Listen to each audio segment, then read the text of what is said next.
I admit that I'm not the sharpest, smartest knife in the drawer, and it won't do you any good to keep repeating that. It may have taken me a few years to realize this, and now that I know what was going on behind my back, I'll need help figuring out what to do next.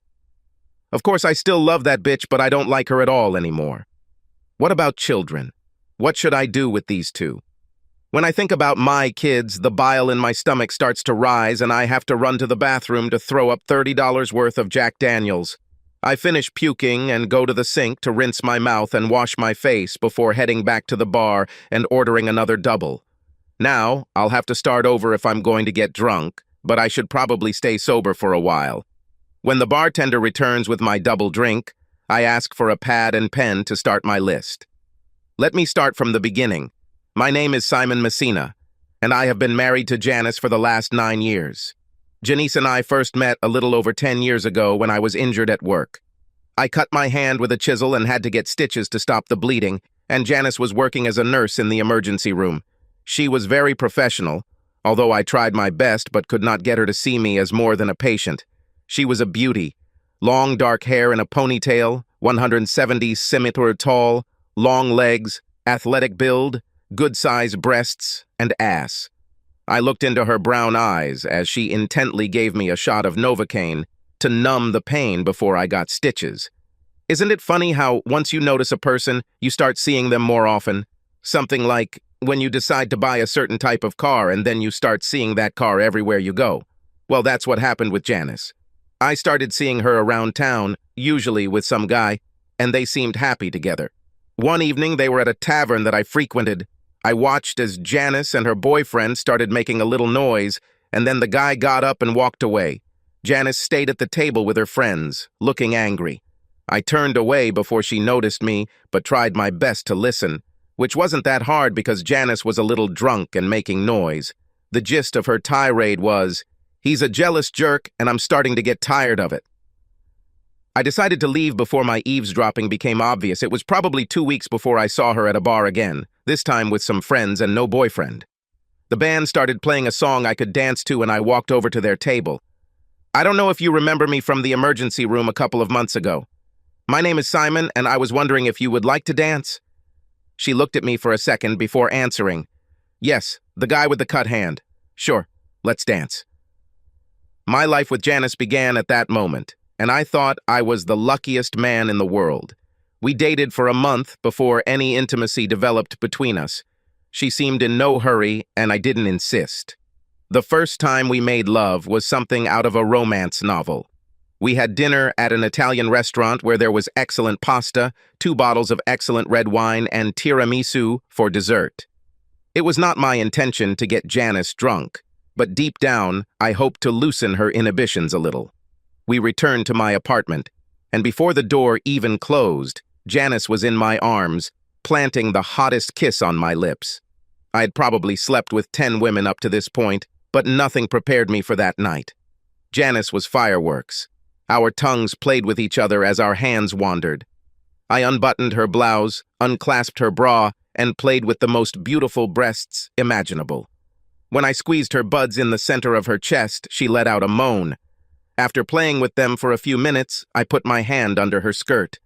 "Simon, let's go to bed."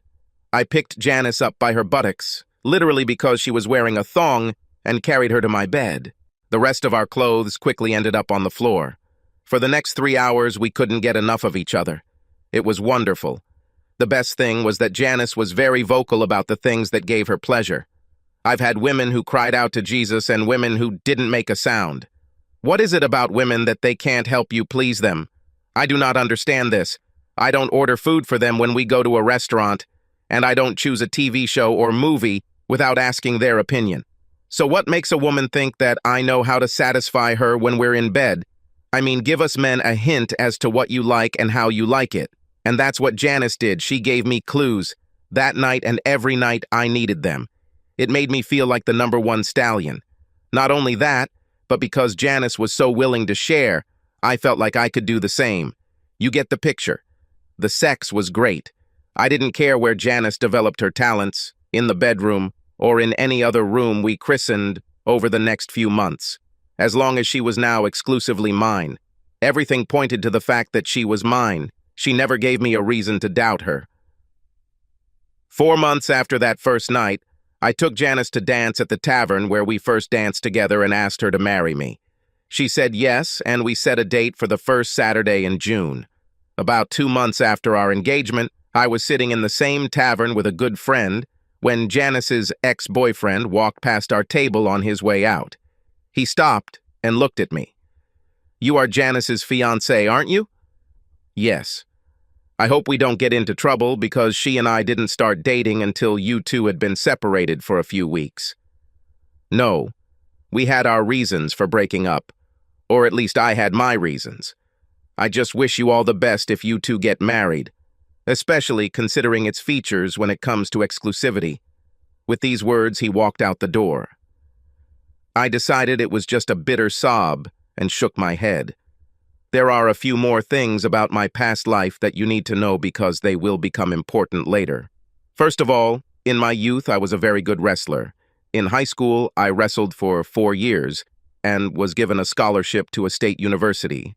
Until the last course, everything was going great for me.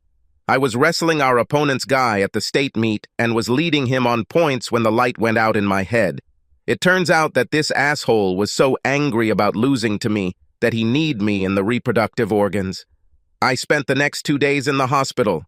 When I recovered, I dropped out for the rest of the season, lost all interest in school, and ended up dropping out of college and taking a job with a local builder. In case you were wondering, another wrestler ended up getting kicked off the team and lost his scholarship. I was asked if I wanted to press assault charges, but I didn't put it all behind me. Second, my father died when I was 12 years old, and my mother died 10 years later. Since I had no brothers or sisters and my parents were not close to their extended families, this left a huge hole in my heart until many years later when I met Penny, Janice's mother, and became attached to her as a surrogate parent. Janice's father left the family when Janice was still a teenager, so there were only 3 of us. Janice sent her father birthday and Christmas cards every year, but never heard back from him. He did not attend our wedding and did not even send a note in response to our invitation. Her mother took her to the altar and married her off. I make my living as a carpenter specializing in restoration work. I'm one of the best on the West Coast, and most of my work involves restoring old mansions that were bought by rich people with too much money. Since I can charge between $75 and $100 an hour, I make about $150K a year. Not bad for a not-so-talented college dropout. Unfortunately, this means I need to travel and spend 1 or 2 weeks away from home every month. The hard thing about working for rich people is that they can either treat you like a commoner or like an invisible man. For example, I worked for a 20-year-old actress in Los Angeles. She had just bought this 1,000-square-meter house and spent another couple of million on its restoration. More than once, she hung out by the pool completely naked while I worked inside. She didn't try to seduce me. She just treated me like I was invisible. Another time, I was working on a house in Beverly Hills and something similar happened. Only this time, I watched the lady of the house having sex with a boy by the pool in broad daylight. They did this on a sun lounger. I sat in the kitchen and watched as this Latina with a big tool fucked her in 3 different positions. What really pissed me off was that I liked her husband. He was the kind of guy who talked to me as an equal. Here's this rich Hollywood producer. He comes home from work, opens 2 beers, and asks me how my day was and how work is going, offering me 1 beer. And I really liked him because his fridge was full of domestic long-neck beer, not this shitty imported crap that we drank straight from the bottles.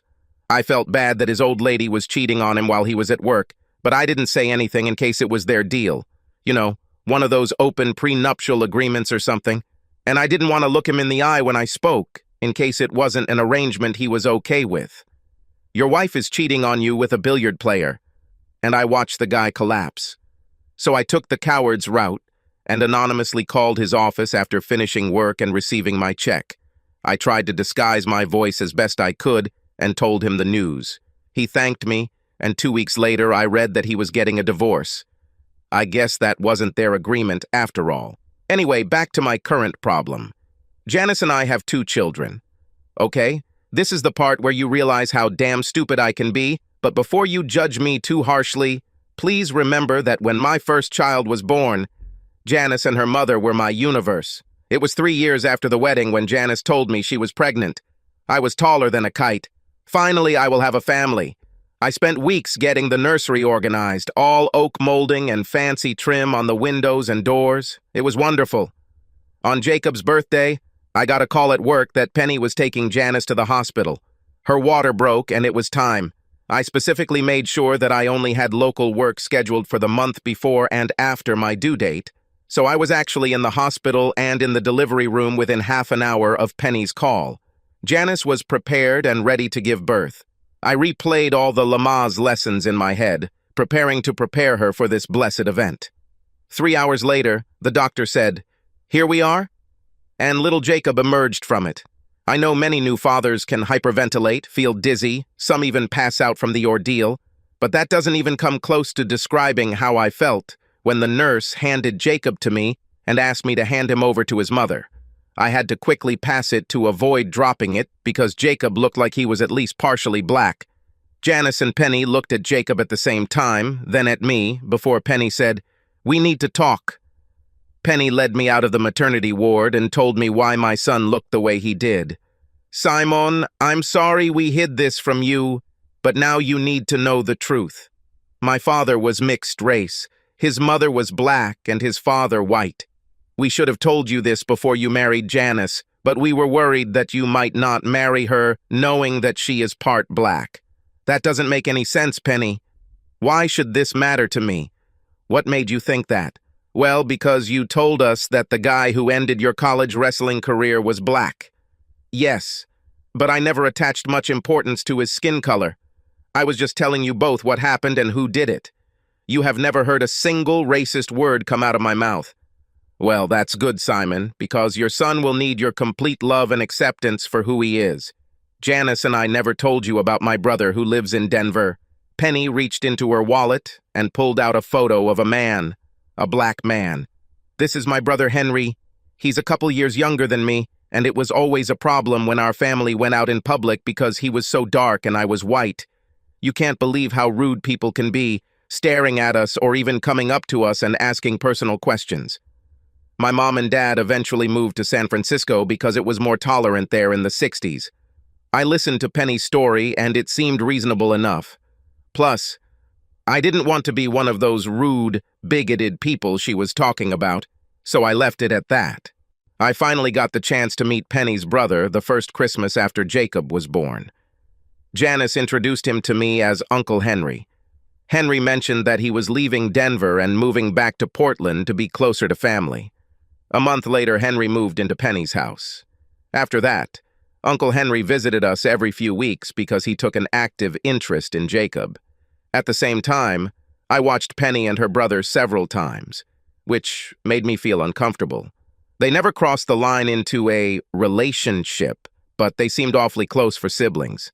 I'll admit, one day when we were at Penny's house for a barbecue and everyone else was in the backyard, I took the opportunity to look into the bedrooms.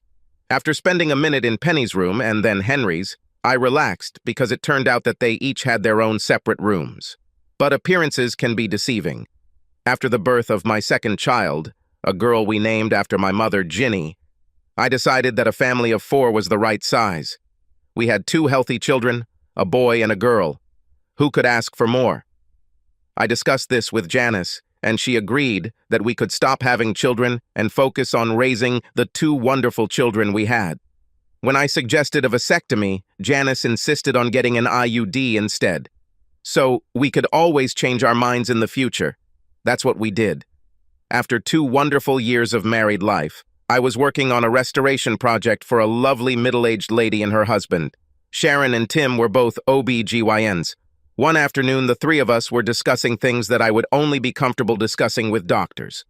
I told Sharon that Janice had been using an IUD for the past 2 years, and she suggested an alternative because an IUD can sometimes cause problems for a woman if used for too long. Her suggestion was that I go ahead and have a vasectomy, but freeze my semen just in case. I loved the idea and decided that I would surprise Janice with my vasectomy for Valentine's Day.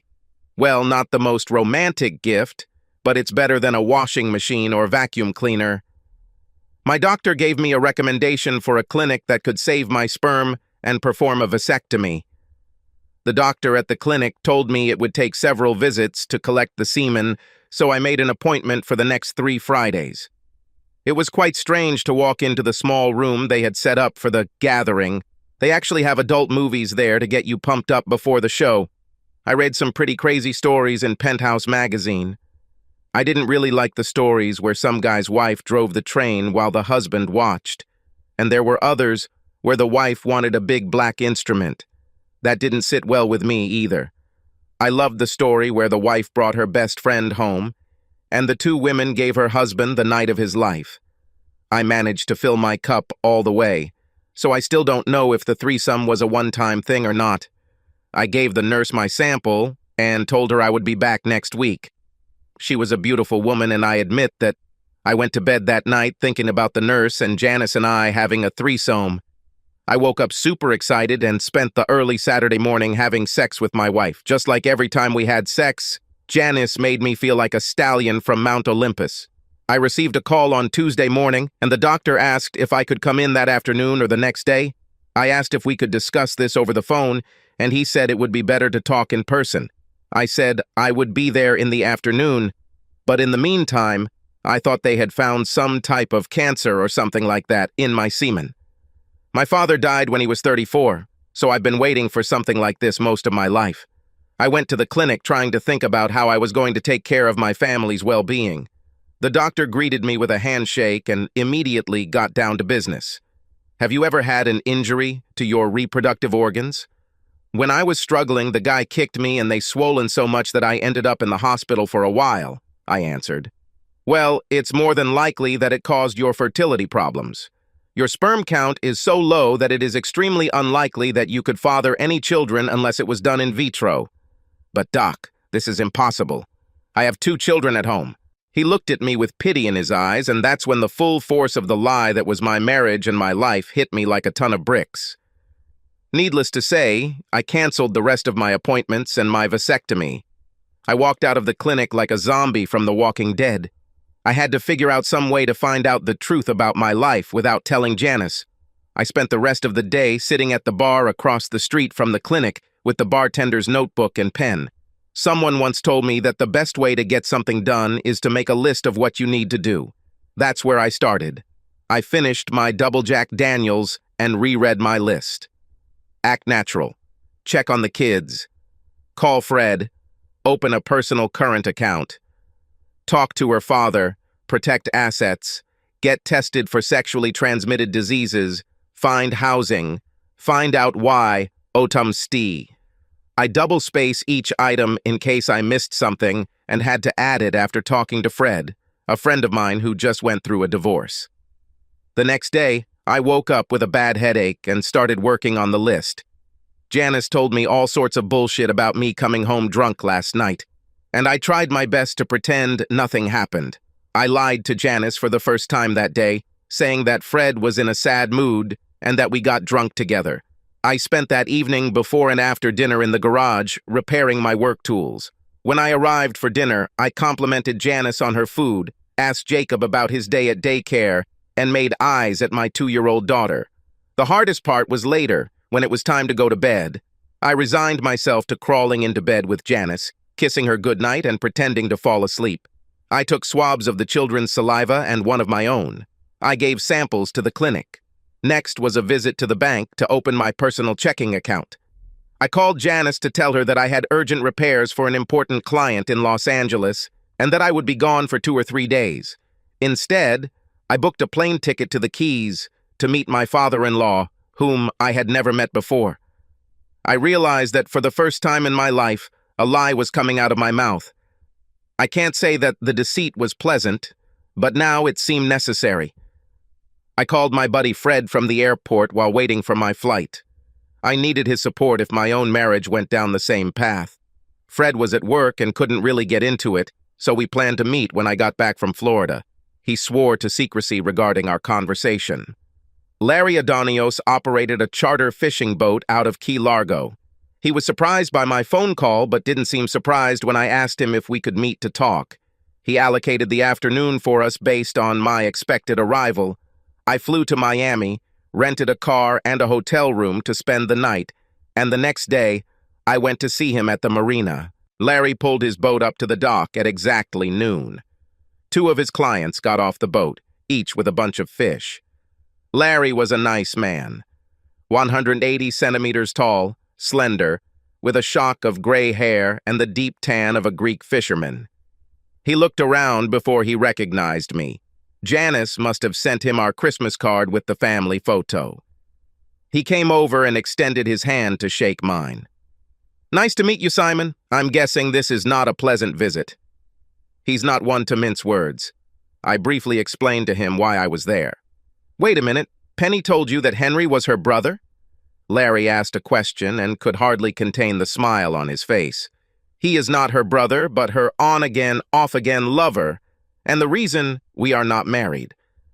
Everyone thinks I was a big asshole for abandoning my family, but let me tell you why I'm here in Key Largo." Larry told me his sad story. Janice started playing basketball in elementary school, and by the time she reached high school, she was good enough to make the AAU traveling team. It was a little difficult for us financially because I insisted that her mother travel with her and act as a companion. We thought it would be worth it if Janice could get a college scholarship. So I stayed home and worked overtime while Janice and Penny spent at least 2 weekends a month away from home. I wasn't really worried about Penny leaving because I had a good relationship with Janice, and I assumed she would keep an eye and let me know if her mom started showing interest in one of the dads. And in the first year, I think everything was fine, but in the second year, everything went wrong. Elite teams of boys and girls began traveling together more often, sometimes even twice a month. Janice showed interest in one of the boys on their elite team. His name is Henry Bishop, but everyone calls him Junior, so he won't be confused with his father, Henry Bishop Sr. Do you see where this is going, Simon? Henry Sr. was traveling with a team of boys as a chaperone, and it seemed that the Adonios women felt a mutual attraction to the Bishop men. There were white women in the Bishop family. It turned out that Bishop Sr.'s mother was white, just like Bishop Jr.'s. Eventually, I found out that every night during the travels, the younger one would look into Janice's room, while Penny slept in the older one's room. A pretty sweet arrangement until one of the other parents took pity and warned me. I hired a private detective and made inquiries about them the next time they left town. By the time they returned, I had been moved into a spare bedroom, and Penny had been given the papers that week. Penny did everything she could to convince me that it only happened twice, which turned out to be a lie, and I went for divorce. What really burned me the most was Janice's betrayal. I thought we had a good relationship, but obviously it was more important to have sex with my boyfriend. So I left Oregon, moved here, and never looked back. I was probably looking at Larry with dazed, glassy eyes, trying to understand how I ended up in such a den of vipers. He looked at me and almost ruthlessly continued his story. "When I saw a Christmas card with a photo of your family and 2 children who didn't look like you, I made a couple of calls to my friends in the West. They did some digging for me and told me what they found out. Sorry to break the news to you, Simon, but it's likely that your 2 children are Henry Jr.'s. I don't understand, Larry. If she's messing with that asshole Henry, why didn't she just marry him? Why did you marry me and not him? Because, dear boy, both Henrys have a bad habit of screwing up and ending up in jail. The first time, Henry Jr. was caught selling a crap load of drugs to an undercover cop. He was 20 years old and a sophomore in college, playing basketball. But the apple doesn't fall far from the tree. Just like Henry Sr., Jr. needed more. More money, cars, women, whatever. He ended up serving 7 years because he didn't cooperate and was carrying an illegal automatic weapon when he was arrested. My sources have learned that he was released from prison about a year before your son was born. He screwed up before Jacob was born, served a second sentence on an assault charge, and went back to prison for 18 months. Came out probably just in time for Janice to get pregnant with your little girl. I probably could have intervened after I found out what was going on, but I decided to stay out of it. After all, I didn't know you, and it didn't seem to be any of my business. I just thought you didn't mind what was going on. No, that's not true at all. I can't believe what an idiot I've been for the last 4 years. How could I be so stupid? You're not stupid, Simon. You were just in love, and my ex-wife used it against you. From what I understand, you are a damn good carpenter with a successful business. This requires brains. Let me tell you what I've learned over all these years of taking so-called smart people fishing on my boat. Most of them know 1 or 2 things pretty well, and that's it. They use this knowledge as a shield. My ex and daughter used your dependence on them as family and your trusting nature against you. Besides, the expert lied to you. Let me explain this. Like I said, Penny swore she only slept with Henry twice. I didn't believe her, so she said she'd take a lie detector test. The damn bitch passed the test. The woman conducting the test asked this question several times, and the results were the same. Penny was telling the truth. But something didn't seem right, so I asked Janice to take a lie detector test. Penny was furious, calling me an asshole for putting my daughter through such an ordeal. Janice apparently didn't have Penny's skills, at least not yet, and when she took the test, it turned out that 2 couples had been doing it for 5 months. Let it serve as a lesson if the 2 of them offer to take a test to make sure they're telling you the truth. I thanked Larry for the information. He offered to buy me drinks and dinner, but I refused. It's time to return home and plan your next steps. I boarded an overnight flight to Portland and spent Wednesday working on my plans. The list I compiled 2 days ago has expanded to include hire a lawyer, get evidence. Fred met me for dinner that night and gave me some great advice. He told me not to hire his lawyer, but to use the same attack dog lawyer his wife used. We drank and commiserate for a few hours, and he let me spend the night at his house. 1 less night of hassling with Janice. On Thursday, I made an appointment with a lawyer, transferred some money, arranged an out-of-town job for the next week, and bought 2 voice-activated voice recorders. I didn't really need the video. Besides, I didn't think I could stand watching some weird guy have sex with my wife, and listening would be bad enough. If I saw them doing this, I just might end up in jail. On Thursday evening, I returned home from my fake emergency business trip. Janice didn't think twice when I made up a story about a famous reality TV star I'd met. Everything I said was based on an article from People magazine purchased at the Miami airport. Lying was becoming too easy for me, but it was still not fun. Janice wasn't upset when I told her I'd be in Seattle all next week doing work for some millionaire at Microsoft, which was a real job. When she went to bed, I hid the recorder in the kitchen. The next day, I found a better spot in the bedroom. I tested both units and loaded my tools into the truck for the trip north. I immersed myself in my work. The Seattle clients turned out to be one of those wonderful couples with a great sense of design and an unlimited budget. I couldn't have chosen a better way to spend this otherwise shitty week. I arrived home on Sunday evening and had to wait until Monday morning to listen to the tapes.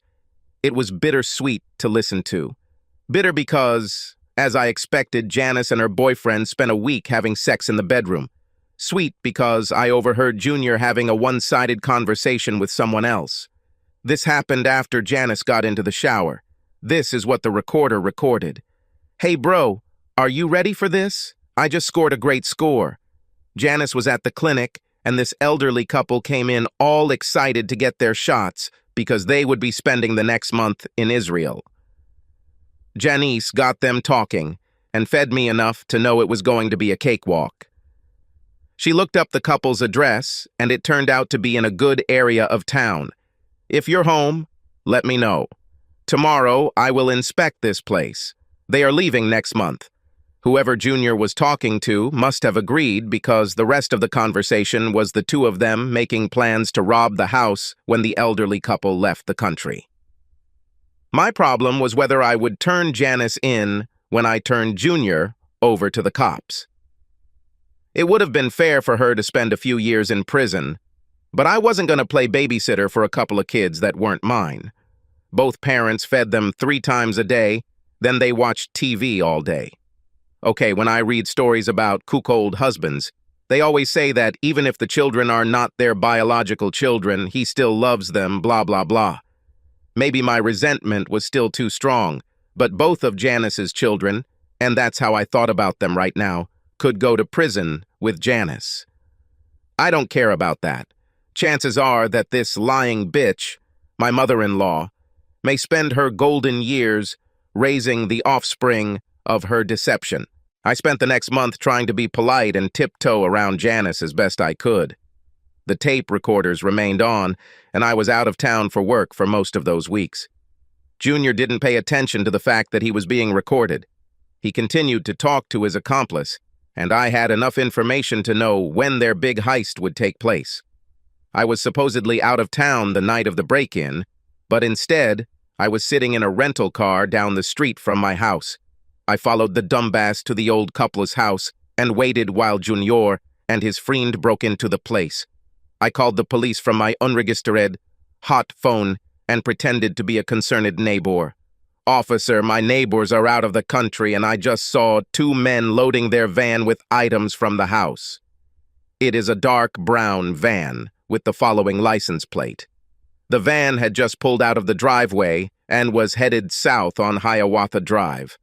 I followed him and watched from 2 blocks away as 3 patrol cars surrounded the van and laughed as the 2 criminals were led away in handcuffs. I should be ashamed of what I'm going to tell you next, but somehow, I'm not ashamed. The night before the robbery, I drove a rental car to my neighborhood. It was the middle of the night and dark when I slipped the oilcloth-wrapped pistol, with my fingerprints erased, under the driver's seat of Henry's van. I won't tell you where I got this gun from. Let's just say a good friend gave it to me, and I removed the serial number so it couldn't be traced. You see, Henry, being a felon, actually twice convicted, has no right to have a firearm on his person. And since this would be his 3rd offense in a state with a 3 strikes and you're out free justice system, it would be decades before Henry was released from prison, if at all. I wasn't too worried about the gun being planted because Henry was robbing some poor couple's house. The gun was just insurance. Henry couldn't plead a misdemeanor. The first phase of my revenge was completed. When I returned home the next day, Janice was in the office, her eyes wide. Her mom sat with her on the couch, holding Janice. Uncle Henry was in my lazy boy opposite them. They all looked as if death had arrived. What happened, Janice? Why the tears? Oh, Simon, I just found out that a very old friend of mine is dying of cancer. And it's so terrible. Mom and Uncle Henry came to help me because I didn't know when you'd be home. As the words left her lips, I realized that Janice had learned lessons in lying from her mother. It also became clear to me that one of my find out why questions would never be answered. Janice was too good a liar to give me a straight answer that I could believe. Well, Janice, this really sucks, and I'm sorry to bring you more bad news, but here are the divorce papers. It's all over between us. I wish I had a camera to capture the look on their faces when I said those words. It looked like something out of a bad comedy show with 3 open mouths and 6 bulging eyes. I will cherish this memory for many years to come. I walked out the door without saying another word. I climbed into my pickup truck and headed southeast. Janice was supposed to be formally served the paperwork the next day by someone from my lawyer's office. The copy I left her with the letter was just for my amusement. The letter said, "Janice, you lying slut. My lawyer will handle our divorce. I left you the house, but withdrew all our money from our accounts except for $3,000. You can pay your mortgage, bills, etc. After today, it's not my problem. I know that the children are not mine. I'll miss them, but I'll never be able to look at them without thinking about how you got pregnant. Maybe Henry could sell his ass in prison and help support his 2 offspring. It is in your best interest not to challenge the terms of your divorce. I would hate to think of your children having both parents in prison and being raised by your mother and Uncle Henry. Yes, I know that you were the one who gave Junior the information about when this nice old couple would leave the country. And if Henry doesn't give up on you, and if you don't agree to my terms, I will definitely call the police and tell them to check the records at your clinic to find out which nurse gave this couple the injections and question them about when they will leave. Trust me, I'll do it in no time, and I'll laugh while I make the call. Don't even think about trying to contact me in any way. From everything I've learned about you and your mother in the last month, I'd rather talk to a mad dog than hear your lying voice again.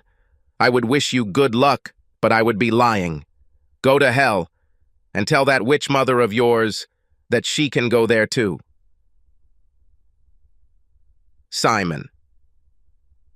The second phase of my revenge was completed. The third stage would have taken longer, but it would have been so much fun if my plans had worked.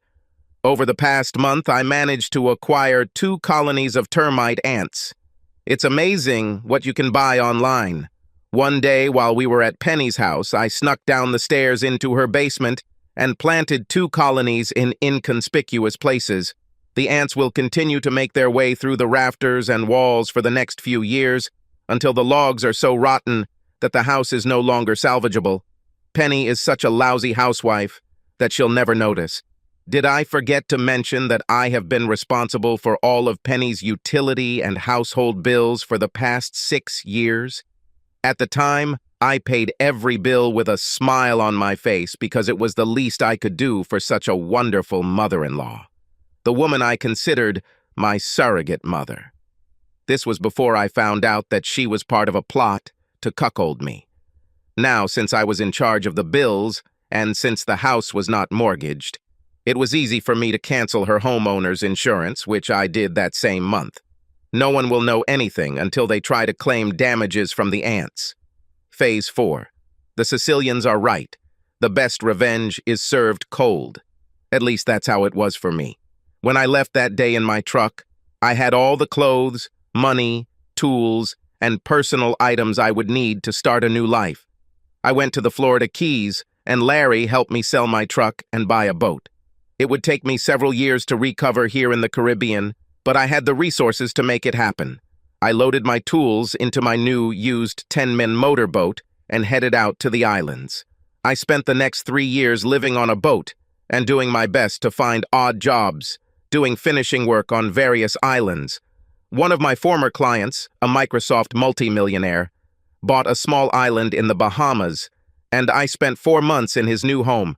I even decorated several interior spaces on 2 mega yachts owned by some Saudi princes. Here on the islands, everything is different.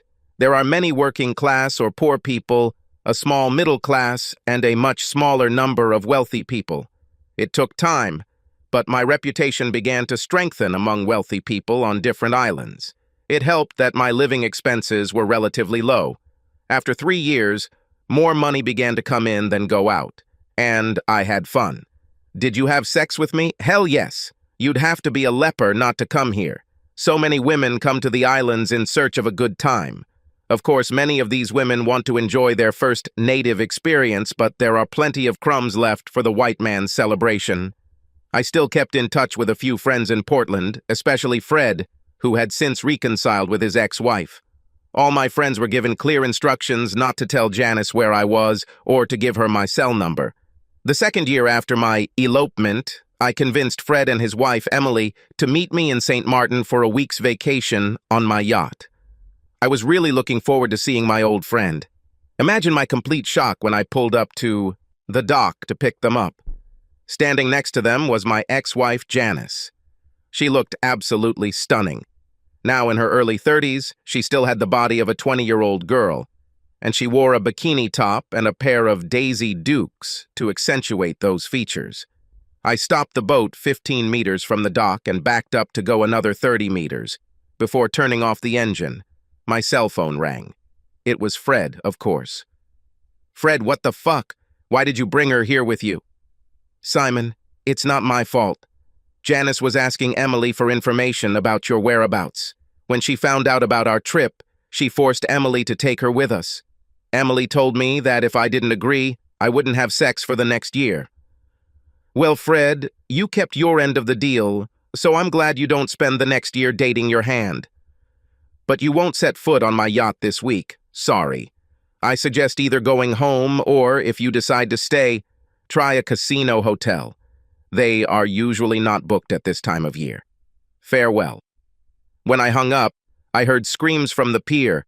It looked like Emily and Janice were about to have a stroke. I called down to the galley. "Kelly, can you come up on deck?" Kelly was a young lady I met last year at a party thrown by my client, Microsoft. She teaches school in Florida and spent 3 weeks of her summer holiday island hopping with me, and need I say, she is drop-dead gorgeous. We were friends with benefits, and that's all we'll ever be. Someday she would definitely have become the wife of a millionaire, but she spent her 20s sowing wild oats. As Kelly started to walk up the ladder from the galley, I stopped her. "Baby, do you mind if you take off your top before you go on deck?" Kelly smiled mischievously as she took off her top. She was wearing my favorite bikini bottoms with a tiny triangle in the front and a thin stripe in the back. "Do you want me to take off my swimming trunks too?"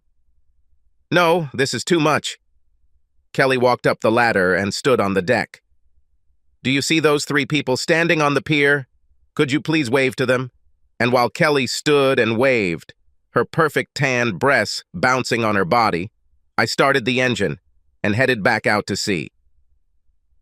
A week later, I received an email from Fred apologizing and saying he didn't blame me at all for what I had done. She and Emily spent a week on the island, but Janice flew home, spending the rest of that day in tears. So maybe I could consider this as a 4th step. And maybe after reading this scene you might think I'm done, but I'm not. Like I said, the best revenge is served cold. It was my 4th year in the Caribbean, and I was doing renovations in St. Bart's for a wealthy French couple. I know many Americans can't stand the French, but my experience has been very positive. I took the time to learn a little French, and my feeble attempts at conversation were appreciated by those I met. The job was supposed to take me at least a month, and the owners returned home after the first week. 2 days later, their daughter appeared. I just took one look at this woman, and my heart and mind just melted. I don't know what the French call it, but my Italian mother called it struck by thunder. Moreover, when this young lady was putting down her suitcases, she looked at me and smiled with both her lips and eyes. "Bonjour, Monsieur Messina.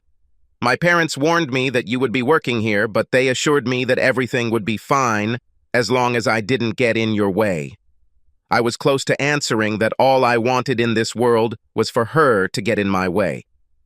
"Sorry, mademoiselle. You are putting me at a disadvantage. You know my name, but I don't know yours. My parents didn't tell you that they were expecting me." "No, I'm afraid not." "Then please accept my apologies. I'm Simone. Just say the word and I'll rent a room in the city while you work. This won't cause much inconvenience." "Please, mademoiselle, do not hesitate to stay here. Your parents didn't mind staying in the house while I worked. That is, if the noise from my work doesn't bother you. I spent the night in the guest house, but I can return to my boat at the marina if you are uncomfortable. My parents told me that you are a polite person, and they would not have allowed me to come if they were worried about my safety. Please continue to use the guest house while you are here. In fact, I'd probably feel more comfortable knowing there was a gentleman nearby." The next few weeks were something of a dream. Simone is a classic French girl, at least in the films I've seen. Height is 160 centimeters, small breasts fit perfectly on her slender figure, short black hair, and the face of Audrey Tautou. She moved with the grace of a dancer. I was head over heels in lust. And most importantly, she was a wonderful person. Even though she grew up in a wealthy family, there was no arrogance in her. Usually at noon I was greeted with lunch, which she prepared herself. She would join me on the patio and we would eat together. During our first lunch, we joked about the similarity of our names. Simone had a wonderful sense of humor, and I would try my best to make her smile or laugh just to see her happy face. I continued to lust, and by the end of the second week, I was in love. She broke the deadlock. "Simon, I see the way you look at me, and I'm sure I know what it means. I am also sure that you are aware of the difference in our positions in life, and I believe that is why you are keeping your distance. Let me tell you what I see. I see a wonderful man who achieved success despite unpleasant events in his life that were beyond his control. They didn't turn you into a bitter person. You are still looking for the joys of life. I know that I am beautiful and rich, but I haven't achieved much on my own. I try to be a good, kind-hearted person and think about myself. I ask, please do not consider yourself unworthy of me. Look at me as a woman who fell in love with a handsome man. How could I be so lucky? This incredible woman asked me to give her a chance. I didn't give her a chance to change her mind. I immediately pulled her into my arms and kissed her. We kissed for several minutes before she said, "Let's go to your room." We made love. We made love and we had sex. I took every opportunity, everything Janice had ever taught me about how to please a woman. I smiled as she screamed, "Oh my God," over and over again. This went on for several hours until we both fell asleep from exhaustion. The next morning, I woke up to Simone straddling me and looking down at me with her smile. She gave me the ultimate compliment. "Where did you learn to please a woman? You make love like a Frenchman." I could probably forget about it. I was so happy with my new life, but there was only one cartridge left in the Colt. 5 years after marrying Simone, 10 years after I separated from Janice, I mailed a photograph to Janice from our home in Paris. It was a photograph of me, Simone, and our 2 children. Yes, we went the route of artificial insemination, done the year before when we were visiting Simone's parents in St. Bart's. As always, Simone looked absolutely stunning in her bikini, while Jules and Juliette showed off their radiant smiles. The caption under the photo read, "Me, my wife, and my 2 wonderful children wish you a very Merry Christmas and Happy New Year. The 4th stage is completed. Subscribe to our channel so that your second chaff doesn't cheat on you, and go ahead and listen to the next story, because this story is nothing compared to the next one. If you're under 18, don't even think about listening to the next one."